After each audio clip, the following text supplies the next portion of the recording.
Hello hi guys, ದ್ವಿತೀಯ PUC ಎಲ್ಲ ವಿದ್ಯಾರ್ಥಿಗಳಿಗೆ ಗುಡ್ ಮಾರ್ನಿಂಗ್. ಎಲ್ಲ ವಿದ್ಯಾರ್ಥಿಗಳು ನನಗೆ ಪ್ರಶ್ನೆ ಕೇಳ್ತಾ ಇದ್ರು, ನೀಲಿ ನಕ್ಷೆ ಪ್ರಕಾರ ಬರುತ್ತೋ ಅಥವಾ ಇಲ್ಲೋ ಅಂತ. ಎಲ್ಲ ವಿದ್ಯಾರ್ಥಿಗಳಿಗೆ ಇವತ್ತು ಈ ಒಂದು ಡೇನಲ್ಲಿ ಇನ್ಫಾರ್ಮೇಷನ್ ಕೊಡ್ತಾ ಇದ್ದೇನೆ, ಗಮನ ಇಟ್ಟು ಕೇಳ್ರಿ. ನಮಗೆ 2023ನಲ್ಲಿ ಹೋದ ವರ್ಷ ನೀಲಿ ನಕ್ಷೆ ಮತ್ತು ಮಾಡಲ್ ಕ್ವಶನ್ ಪೇಪರ್ ಪ್ರಕಟಣೆ ಮಾಡಿದರು. ಅವಾಗ ಏನಿದಿಲ್ಲ, ಕೆಲವೊಂದು ಕಾರಣಾಂತರಗಳಿಂದ MCQ ಕ್ವಶನ್ ನಿಮಗೆ ಇಂಟ್ರೊಡ್ಯೂಸ್ ಮಾಡಿದರು. ಓಕೆ, ವಿದ್ಯಾರ್ಥಿಗಳ ಹಿತದೃಷ್ಟಿಯಿಂದ MCQ ಕ್ವಶನ್ಸ್, ಖಾಲಿ ಬಿಟ್ಟ ಸ್ಥಳ, ಹೊಂದಿಸಿ ಬರೆಯಿರಿ ಮತ್ತು ಒನ್ ವರ್ಡ್ ಕ್ವಶನ್ಸ್ ಈ ರೀತಿಯಲ್ಲಿ ನಿಮಗೆ ಬದಲಾವಣೆ ಮಾಡಲಾಯಿತು 2023ನಲ್ಲಿ. ಆವಾಗ ಏನಿದೆಯಲ್ಲ, ಎಲ್ಲ ವಿದ್ಯಾರ್ಥಿಗಳಿಗೆ ಹೇಗೆ ಓದಬೇಕು ಹೇಗಿಲ್ಲ, ಬಹಳಷ್ಟು ವಿದ್ಯಾರ್ಥಿಗಳಿಗೆ ಕನ್ಫ್ಯೂಸ್ ಆಗ್ತಾ ಇತ್ತು. ಈ ಒಂದು ಹಿತದೃಷ್ಟಿಯಿಂದ ವಿದ್ಯಾರ್ಥಿಗಳಿಗೆ ಏನಿದೆಯಲ್ಲ 2023ನಲ್ಲಿ ಬ್ಲೂ ಪ್ರಿಂಟ್ ಪ್ರಕಾರನೇ ಎಲ್ಲ ಪ್ರಶ್ನೆಗಳು ಏನಿದೆಯಲ್ಲ ಬಂದಿದೆ 2023ನಲ್ಲಿ, ಆಯಿತಾ. ಇವಾಗ ಕಮ್ಮಿಂಗ್ 2024ನಲ್ಲಿ ಏನಿದಿಲ್ಲ, ಕರ್ನಾಟಕ ಶಾಲಾ ಪರೀಕ್ಷೆ ಮತ್ತು ಮೌಲ್ಯ ನಿರ್ಣಯ ಮಂಡಳಿಯವರು ನಿಮಗೆ ವೆಬ್ಸೈಟ್ನಲ್ಲಿ ಮಾಡಲ್ ಕ್ವಶನ್ ಪೇಪರ್ ಮತ್ತು ನೀಲಿ ನಕ್ಷೆ ಪ್ರಕಟಣೆ ಮಾಡಿದಾರಲ್ಲ.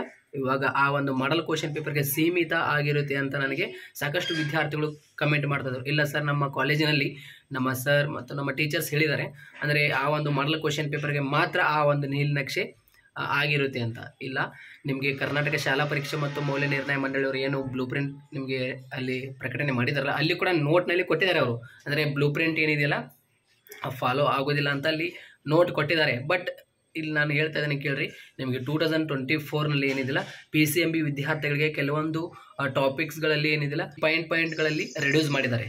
ಮತ್ತು ಇನ್ನೊಂದೇನು, ದ್ವಿತೀಯ PUC ವಿದ್ಯಾರ್ಥಿಗಳ ಎಕನಾಮಿಕ್ಸ್ ಸಬ್ಜೆಕ್ಟ್, ಬಿಸ್ನೆಸ್ ಸ್ಟಡೀಸ್ ಅಲ್ಲಿ ಡಿಲೀಟ್ ಮಾಡಿದ್ದಾರೆ. ಅಂದರೆ ಎಕನಾಮಿಕ್ಸ್ ಸಬ್ಜೆಕ್ಟ್ನಲ್ಲಿ ಮತ್ತು ಅಕೌಂಟೆನ್ಸಿ ಸಬ್ಜೆಕ್ಟ್ನಲ್ಲಿ ಕೂಡ ಡಿಲೀಟ್ ಮಾಡಿದ್ದಾರೆ. ಅಂದರೆ ಇವಾಗ ಅಕೌಂಟೆನ್ಸಿನಲ್ಲಿ ಫಸ್ಟ್ ಚಾಪ್ಟರ್ ಇದೆಯಲ್ಲ, ಯಾವುದು ಇನ್ಕಮ್ ಆ್ಯಂಡ್ ಎಕ್ಸ್ಪೆಂಡಿಚರ್ ಅಂತ ಪ್ರಾಬ್ಲಮ್ ಕೇಳ್ತಾರಲ್ಲ, ನಾಟ್ ಪ್ರಾಫಿಟ್ ಆರ್ಗನೈಸೇಷನ್, ಆ ಒಂದು ಅಧ್ಯಾಯ ಡಿಲೀಟ್ ಮಾಡಲಾಗಿದೆ. ಈ ಬಾರಿ 2024ಗೆ ಇರಲ್ಲ ನಿಮಗೆ ಆ ಒಂದು ಇನ್ಕಮ್ ಆ್ಯಂಡ್ ಎಕ್ಸ್ಪೆಂಡಿಚರ್ 12 ಅಂಕದ ಪ್ರಶ್ನೆ ಇರಲ್ಲ.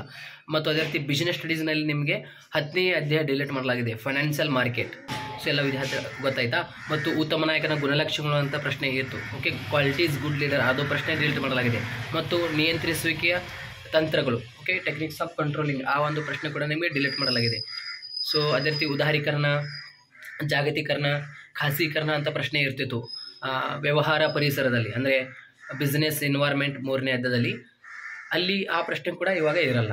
ಸೊ ಹೀಗೆ ಚೇಂಜಸ್ ಮಾಡಿದ್ದಾರೆ. ಸೊ ಎಲ್ಲ ವಿದ್ಯಾರ್ಥಿಗಳಿಗೆ ಏನಿದಿಲ್ಲ ಕನ್ಫ್ಯೂಸ್ ಆಗಬಾರ್ದಂತ ಎಲ್ಲ ವಿದ್ಯಾರ್ಥಿಗಳ ಹಿತದೃಷ್ಟಿಯಿಂದ 2024ನಲ್ಲಿ ಕೂಡ ಏನಿದಿಲ್ಲ ನೀಲಿ ನಕ್ಷೆ ಪ್ರಕಾರನೇ ಬರುತ್ತೆ. ಇವಾಗ ಎಕನಾಮಿಕ್ಸ್ನಲ್ಲಿ 6ನೇ ಅಧ್ಯಾಯ ಡಿಲೀಟ್ ಮಾಡಲಾಗಿದೆ ನಿಮಗೆ, ಅಂದರೆ ಪಾರ್ಟ್ 1ನಲ್ಲಿನ 6ನೇ ಅಧ್ಯಾಯ, ಅರ್ಥ ಆಯ್ತಾ. ಈ ರೀತಿಯಲ್ಲಿ ಬಿಸ್ನೆಸ್ ಸ್ಟಡೀಸ್ನಲ್ಲಿ ನಿಮಗೆ POQ ಕ್ವಶನ್ ಇರೋದಿಲ್ಲ, ಆಯಿತಾ. ಅದೇ ರೀತಿ ಅಕೌಂಟೆನ್ಸಿನಲ್ಲಿ ನಿಮಗೆ POQ ಕ್ವಶನ್ ಇರೋದಿಲ್ಲ. ಅಂದರೆ ಕಾರ್ಯಭಾರ ನಿಯೋಜಿತ ಪ್ರಶ್ನೆ ಅಂತ ಮೊದಲು ಕೊಡ್ತಿದ್ರು 2023ನಲ್ಲಿ. ಈ ಬಾರಿ ನಿಮಗೆ ಲಾಸ್ಟ್ನಲ್ಲಿ ಪಾರ್ಟ್ D ಅಂತ ಇರ್ತಿತ್ತಲ್ಲ, ಅಂದರೆ ಕಾರ್ಯಭಾರ ನಿಯೋಜಿತ ಪ್ರಶ್ನೆ, ಪ್ರಾಕ್ಟಿಕಲ್ ಓರಿಯೆಂಟೆಡ್ ಕ್ವಶನ್ ಅಂತ ಬಿಸ್ನೆಸ್ ಸ್ಟಡೀಸ್ನಲ್ಲಿ ಇರೋಲ್ಲ ಮತ್ತು ಅಕೌಂಟೆನ್ಸಿನಲ್ಲಿ ಕೂಡ ಇರೋಲ್ಲ. ಬಟ್ ಎಕನಾಮಿಕ್ಸ್ನಲ್ಲಿ ಇರುತ್ತೆ. ಬಾಳೆಹಣ್ಣಿನ ಪ್ರಮಾಣ ಮತ್ತು ಕಾನ್ಯಾದ ಉತ್ಪನ್ನಗಳು, 5 ದೇಶಗಳ ಕರೆನ್ಸಿ, ಒಟ್ಟು ಉತ್ಪನ್ನ, ಸರಾಸರಿ ಉತ್ಪನ್ನ ಹಾಗೂ ಸೀಮಾಂತ ಉತ್ಪನ್ನ, ಆ ಎಲ್ಲ ಪ್ರಶ್ನೆ ಫಿಕ್ಸ್ ನೋಡ್ರಿ ಎಕನಾಮಿಕ್ಸ್ನಲ್ಲಿ. ಕಾರ್ಯಭಾರ ನಿಯೋಜಿತ ಪ್ರಶ್ನೆಗಳು, ಮಾವಿನ ಹಣ್ಣಿನ ಬೆಲೆ ಎಷ್ಟು 10 ಅಂತ ಕೊಟ್ಟಿರ್ತಾರಲ್ಲ ಆ ಪ್ರಶ್ನೆ, ಮತ್ತು ಕಾನ್ಯಾದ ಉತ್ಪನ್ನಗಳು ಕಂಡುಹಿಡಿಯಿರಿ ಅಂತ ಫಿಕ್ಸ್ ಆಗಿರುತ್ತೆ. ಮತ್ತು ಅದೇ ರೀತಿ ಇದು 5 ದೇಶಗಳು ಕೊಟ್ಟಿರ್ತಾರೆ, ಅವುಗಳ ಕರೆನ್ಸಿಗಳು ಬರೀಬೇಕಾಗುತ್ತೆ, ಅದು ಕೂಡ ಫಿಕ್ಸ್ ಆಗಿರುತ್ತೆ. ಸೊ ಎಲ್ಲ ವಿದ್ಯಾರ್ಥಿಗಳು ಗೊತ್ತಾಯ್ತಾ. ಈ ರೀತಿಯಲ್ಲಿ ನಿಮಗೆ 2024ನಲ್ಲಿ ಬ್ಲೂ ಪ್ರಿಂಟ್ ಪ್ರಕಾರನೇ ಕೇಳಲಾಗುವುದು, ಅರ್ಥ ಆಯ್ತಾ. ಈ ರೀತಿ ಎಲ್ಲ ಲಿಂಕ್ ಇರುತ್ತೆ. ಇವಾಗ ನೀಲಿ ನಕ್ಷೆ ಪ್ರಕಾರ ತಗಲಿಲ್ಲ ಅಂದರೆ ಬಹಳಷ್ಟು ವಿದ್ಯಾರ್ಥಿಗಳಿಗೆ ಗೊಂದಲ ಆಗುತ್ತೆ. ರಿಪೀಟರ್ಸ್ ವಿದ್ಯಾರ್ಥಿಗಳು ಇರ್ತಾರೆ ಮತ್ತು ಪ್ರೈವೇಟ್ಸ್ ಎಲ್ಲ ವಿದ್ಯಾರ್ಥಿಗಳು ಇರ್ತಾರೆ, ಅವರಿಗೆ ಬಹಳಷ್ಟು ಕನ್ಫ್ಯೂಸ್ ಆಗುತ್ತೆ. ಸೊ ಅದಕ್ಕೆ ಏನಿದೆಲ್ಲ ವಿದ್ಯಾರ್ಥಿಗಳ ಹಿತದೃಷ್ಟಿಯಿಂದ ಏನಿದೆಲ್ಲ ಬ್ಲೂ ಪ್ರಿಂಟ್ ಪ್ರಕಾರನೇ ಓದಿರ್ತಾರೆ ಎಲ್ಲ ವಿದ್ಯಾರ್ಥಿಗಳು ಅಂತ. ಅವರು ಬ್ಲೂ ಪ್ರಿಂಟ್ ಪ್ರಕಾರನೇ ನಿಮಗೆ ಆ್ಯನ್ಯುವಲ್ ಎಕ್ಸಾಮ್ನಲ್ಲಿ ಕ್ವಶನ್ ಪೇಪರ್ ತೆಗಿತಾರೆ. ಒಂದು ಎಕ್ಸಾಮ್ ಆದಮೇಲೆ ನೀವು ನೋಡಿ, ಆದರೆ ಕನ್ನಡ ಎಕ್ಸಾಮ್ ಇದಿಲ್ಲ, ಲ್ಯಾಂಗ್ವೇಜ್ ವಿಷಯಗಳಲ್ಲಿ ಆಗಿರ್ಬೋದು, ಅದು ಮೇಜರ್ ಸಬ್ಜೆಕ್ಟ್ ಆಗಿರ್ಬೋದು, ನಿಮಗೆ ಬ್ಲೂ ಪ್ರಿಂಟ್ ಪ್ರಕಾರನೇ ತೆಗಿತಾರೆ. ಸೊ ಎಲ್ಲ ವಿದ್ಯಾರ್ಥಿಗಳಿಗೆ ಒಂದೊಂದು ಶೇರ್ ಮಾಡಿ. Thank you so much.